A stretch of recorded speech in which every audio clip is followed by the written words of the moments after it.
What is shakin', Internet? This is Salts bringing you some more How to Tank LFR for Dummies.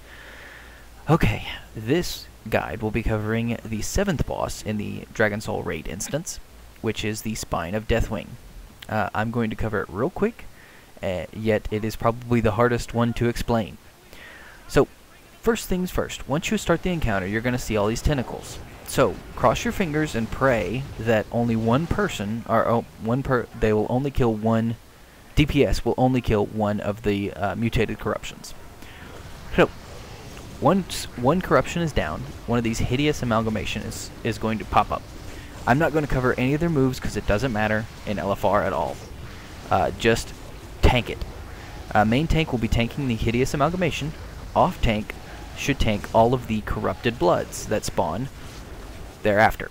So once you kill one of the tentacles, basically the first thing that's going to happen is the hideous amalgamation is going to show up. Then it will repeatedly spawn corrupted bloods. As you can see over there, the corrupted bloods appear, and once they die, they leave a little pool.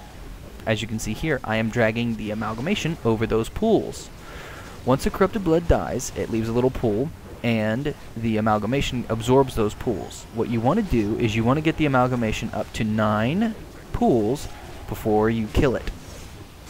So what's going to happen is, like I said, kill one corruption, let an amalgamation spawn, main tank tank the amalgamation, off tanks grab every single blood that appears.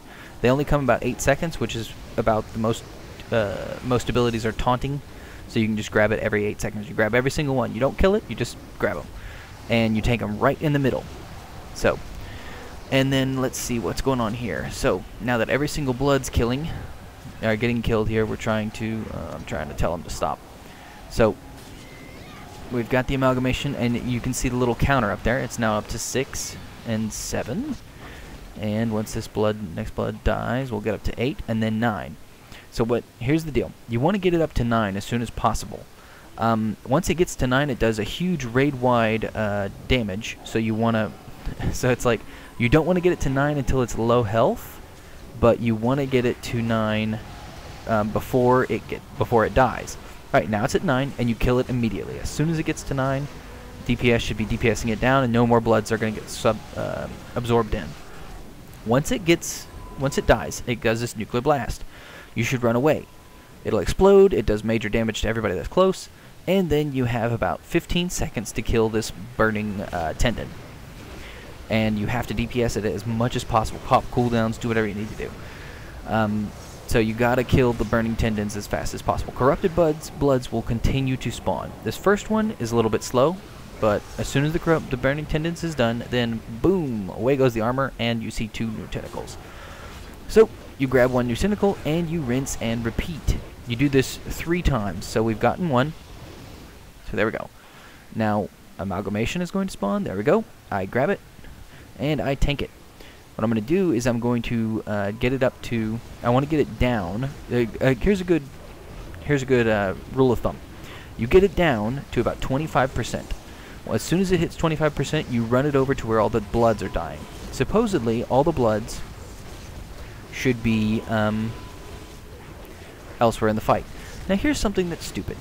So somebody killed an extra tentacle in this. What happens is a second amalgamation has spawned.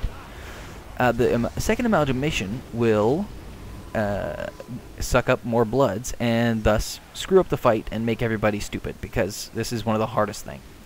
So what I'm going to do now is I'm going to grab all the bloods myself and just get it up to 9 stacks as soon as possible, and then we'll kill it at the wall. Alright, not at the wall, but at the the armor scale thing. So I'm grabbing all the bloods, I'm trying to kill the bloods as soon as possible. It's up to 7, and there's a second amalgamation back there that you can see. So, and we have double the bloods because people decided to kill another tentacle. As you can see over there, people were stupid and they killed the tentacle. So, now there we go. Let's get it up to 9. There you go. As soon as it's up to 9, bring it over here real quick. It's got to be close to the wall, otherwise the nuclear blast doesn't work. The nuclear blast is what rips off the armor. So there you go. Boom. And what are you doing? Why am I running over here? I shouldn't be running over here. Oh, I'm just grabbing all this stuff and like say, let's go. I'm trying to pull the amalgamation over here, even though we really need to.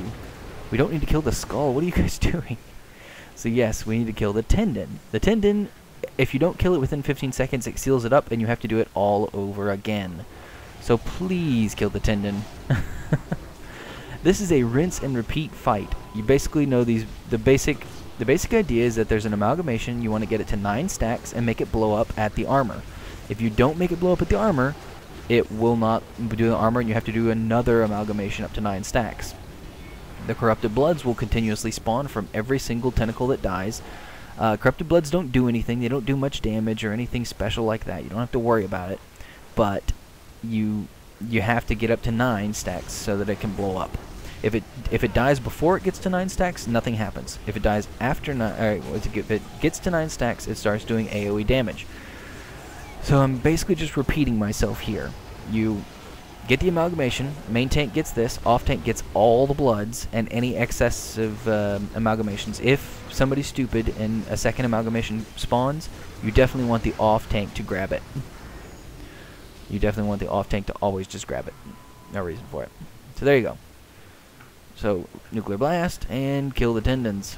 And that's it. You really can't do anything about the tendons. If pray that your DPS is good enough to kill the tendons, and if the tendon dies, then you win. If you do it the 3rd time. This is the 3rd time, so it should die. And that's it.